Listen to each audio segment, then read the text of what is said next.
The investigation of illegal rosewood transportation was intense and complex.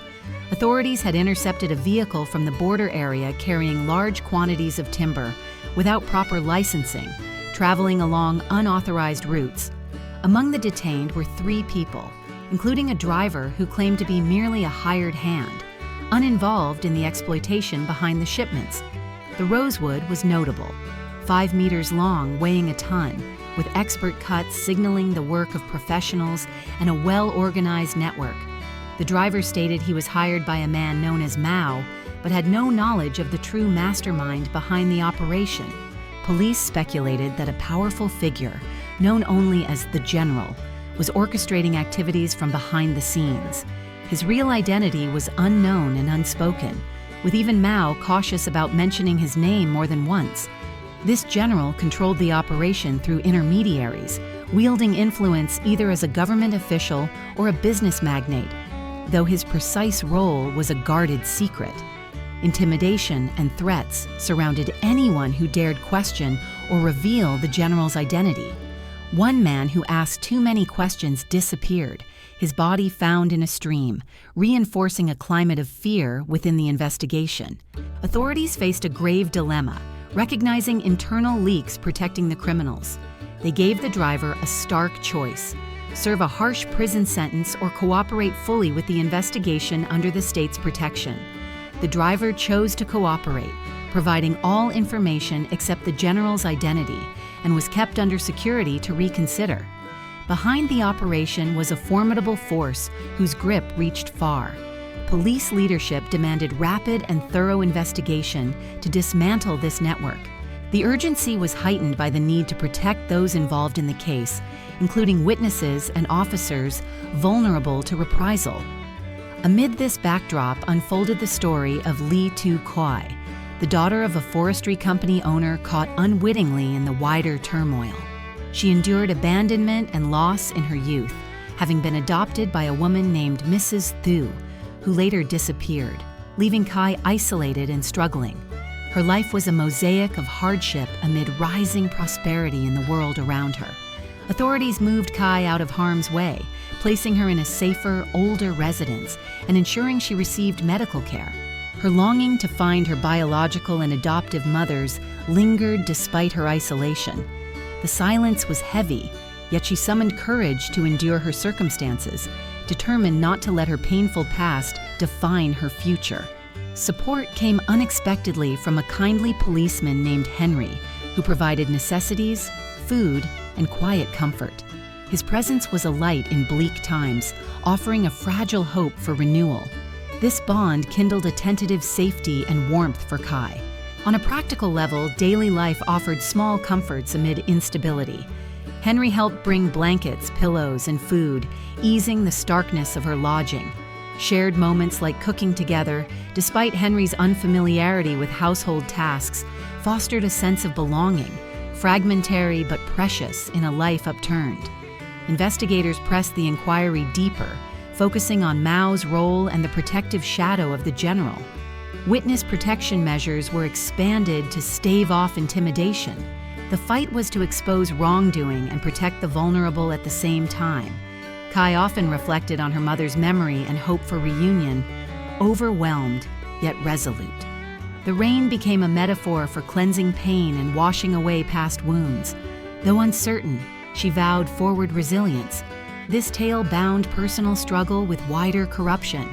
The driver's testimony illuminated a sprawling illegal trade backed by terror and obscurity. The general's influence was pervasive, his identity shadowed but feared. Violence chilled the bravest. Within Henry's care, Kai sought stability and self-reliance. His kindness was a refuge, his efforts to find her employment a step toward independence. The stakes were high. Danger loomed over any who might resist the criminal network. This unfolding drama intertwined human resilience with dark power. Secrets, courage, justice, and kindness wove through every moment, promising revelations and reckoning ahead. The story of survival amid corruption continued, marked by both shadow and light. This is the beginning of a long path toward truth and healing, where lives disrupted by crime find small sanctuaries of hope and strength.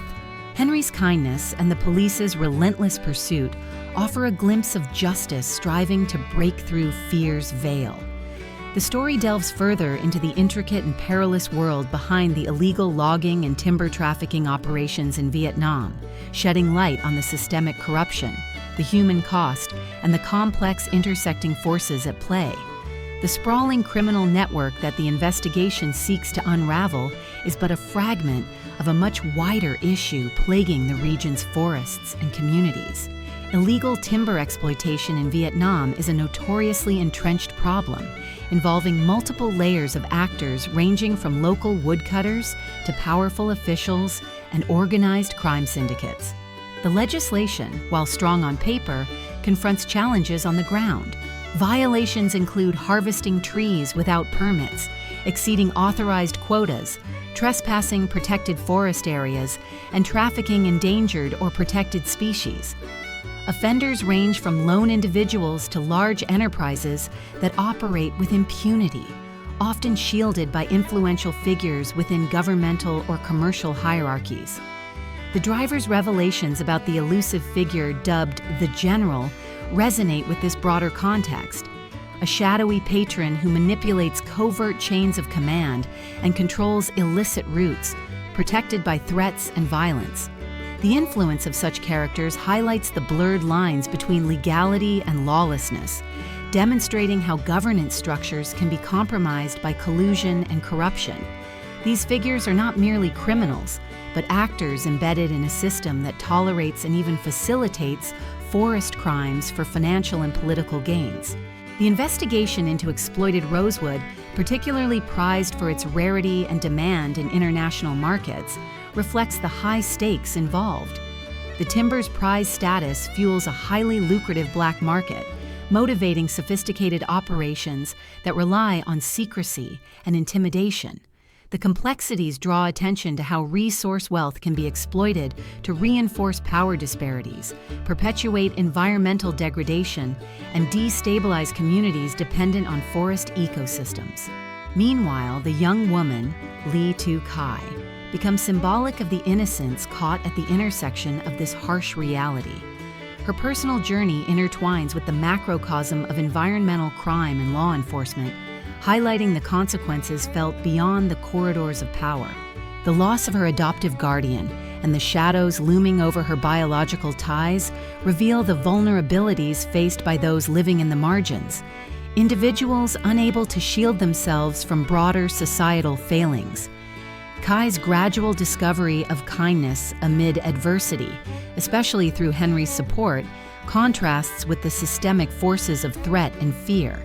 His efforts to provide sustenance, shelter, and emotional support emphasize the human capacity for empathy even within institutions charged with enforcing order. This relationship brings warmth and hope where once there was despair, showing how individual actions can impact lives profoundly, even in dire circumstances. The case further explores the roles of law enforcement officers navigating between their professional missions and personal engagements. While the police confront corruption and intimidation, they also foster pockets of genuine care and protection. Their balancing act underscores the complexities of justice work in environments where allies are scarce and dangers abound. Protective measures for witnesses and vulnerable persons like Kai are paramount within this setting. The investigation exposes the fragility of those caught between opposing forces, victims who might become targets of retaliation for their cooperation. The police's resolve to enhance protection protocols reflects a growing awareness of these stakes and a commitment to uphold justice amidst adversity. Moreover, Kai's reflections on her past traumas, abandonment, and hope for reunion underscore the psychological toll borne by individuals amidst protracted struggles. Her story humanizes the broader narrative, illustrating the intimate costs of larger societal conflicts. The rain she watches becomes a metaphorical canvas for cleansing and renewal, reflecting internal processes of grief and resilience. Through mundane acts like cooking and sharing meals, The narrative illustrates the reconstruction of normalcy and dignity amid chaos. These moments symbolize resistance to dehumanization and affirm the importance of basic human connections and care. The presence of flowers and fresh fruit shows small triumphs of beauty and life persisting despite the storm. The ongoing investigation rigorously pursues leads on Mao and the generalized web of protection offered by the General. The police force moves to seal internal leaks and root out collaborators, understanding that corruption within their ranks undermines all efforts. Their determination sends a signal that no level of influence will protect those engaged in destructive and illegal activities. Through the narrative progression, the depth and implications of illegal logging crimes in the region become starkly visible. Such operations not only rob the environment of precious natural resources, but also corrode social trust, endanger lives, and foster cycles of exploitation. The story reflects national challenges faced by Vietnam and similar contexts worldwide, where environmental crimes intersect with politics and poverty. As Kai and Henry's bond grows, it captures the transformative potential of compassion, support, and solidarity. Their personal narrative parallels the broader struggle, a fight for dignity, safety, and justice amid forces that threaten to overwhelm. Their journey is a poignant juxtaposition of fragile hope against systemic darkness, embodying the endurance of the human spirit. The narrative's broad themes ask readers to reflect on the consequences of unchecked exploitation and corruption, the sacrifices of those seeking truth and protection, and the meaning of courage in the face of pervasive fear. It invites contemplation on how justice is more than law enforcement. It is about restoring faith, protecting the vulnerable, and envisioning a more equitable future. This chapter of the story builds a layered understanding, intertwining the macro forces driving exploitation with individual experiences of loss, support, and survival. It deepens the portrayal of the stakes involved, offering a richly detailed and analytically grounded exploration of a complex and ongoing human and environmental crisis. The figure known only as the General remained a shadowy presence, elusive yet omnipresent. The crackdown led by law enforcement pierced several layers of the illicit operation, tracing channels of illegal timber that had long flowed under protection. The investigation exposed an intricate network wherein local actors, corrupt officials, and organized crime interlaced, exploiting natural resources for personal gain with scant regard for legality or sustainability. This systemic corruption was a national concern, as illegal logging and environmental crimes threaten not only the ecological balance, but also the economic and social well-being of affected communities. Vietnamese law enforcement and the judiciary had intensified efforts in recent years, reflected in mounting statistics of prosecutions, fines, and strengthened legal frameworks governing environmental protection. Despite these strides, enforcement remained a difficult battle, hindered by loopholes, protection rackets, and the vast interests at stake. Behind the headlines and official actions were stories of individual bravery and plight. Lytieuca's journey, marked by vulnerability and gradual empowerment, illustrated the human consequences of these abstract forces. Her fluctuating fortunes reflected the wider intersections of crime, justice, and social upheaval. She found moments of solace and growth through trusted allies, particularly Henry, whose protective care symbolized hope amid adversity. The police's protective measures shielded Kai from immediate danger, but the tension lingered. The ongoing search for her biological and adoptive mothers represented more than a personal quest.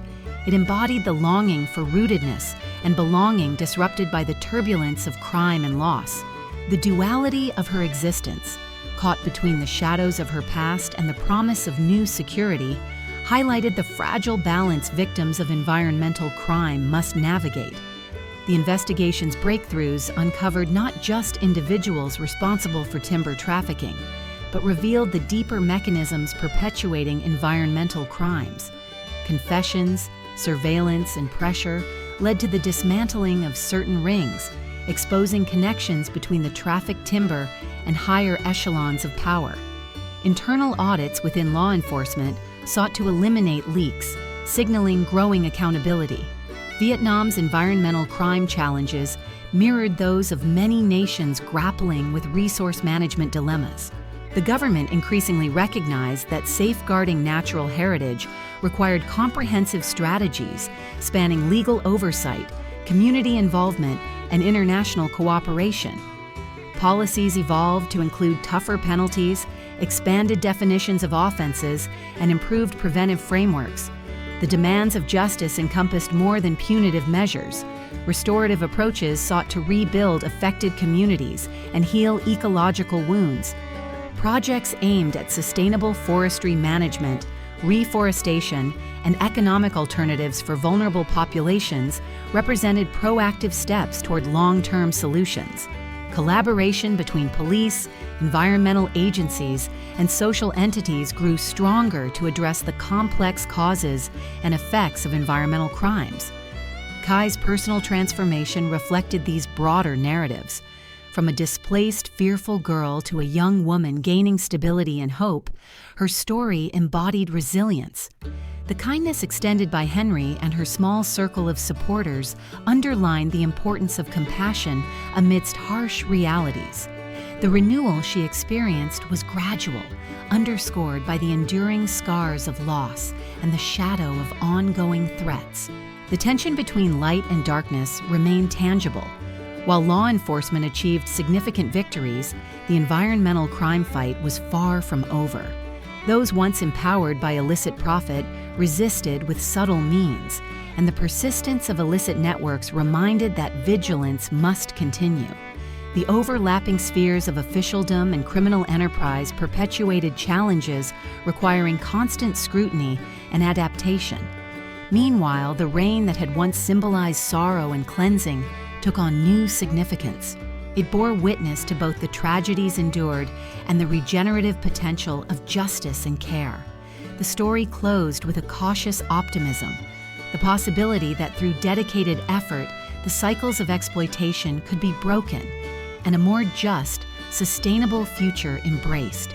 The chapters of this tale intertwined human vulnerability with the formidable forces shaping environment and society. The shadows cast by greed and corruption met the resilience of justice, kindness, and hope. The journey of lytieuca was a poignant reminder of what is at stake, not only the health of forests, but the dignity and lives of those who depend on them. In conclusion, this narrative serves as both a reflective chronicle and a call to conscience. Environmental crimes, while often shielded in darkness, reveal deeply human stories of loss and endurance. The strides toward accountability and protection rest on the courage of individuals and institutions alike, striving to bring light where shadows once ruled. This story ends with the promise that justice, though hard-won, is attainable, and that every act of kindness fuels the resilience needed to face an uncertain world. Through detailed examination of the criminal enterprise, social ramifications, and personal trials, this final part of the story richly captures the complexity and depth of environmental crime challenges and responses in Vietnam, leaving a lasting impression of the intertwined fate of nature and humanity.